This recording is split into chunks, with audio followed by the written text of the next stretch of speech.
Governo decide manter mandato comissário Comissão Anticorrupção no Parlamento Nacional. Ela precisa halo revogação com a alteração do comissário CAC nebe mandato rotona.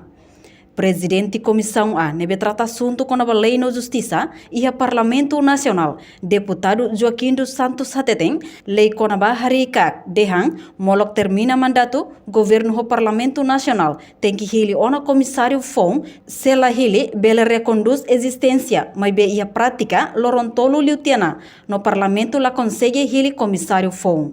Presidente Comissão A Parlamento Nacional, rato assunto neba jornalistas será terça-feira semana ne. Tuir lei CAC, lei de Bahari CAC, comissário CAC, né? Quando o comissário de mandato a Besicoto, lei tem claro que Loron tolo nulo molok termina mandato, governo parlamento tem que hiliona comissário FOM. Se la hili comissário FOM mas bele reconduz comissário existentes, nem quando ite interpretar. Mas prazo 30 dias e dia, parlamento lá consegue hili comissário FOM.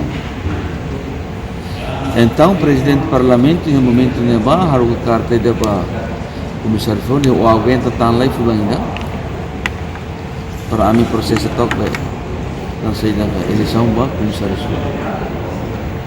Mesmo que lei lá for poder né ba presidente do parlamento, mas também de princípios de continuidade da administração do Estado, né? Maka prinsipio ne obriga presidente do parlamento usuba comissários cessanti aguenta tão fula ainda mesmo que nela é decisão.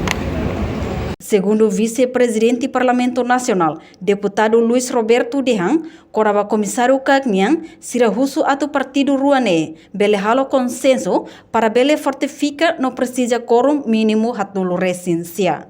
No mesa Parlamento Nacional Tuirolos, devolve candidato ne ba governo, onde apresenta candidato FOM, cabele aumenta candidato, mas be governo la corre no continua mantém candidato nebe ihaona.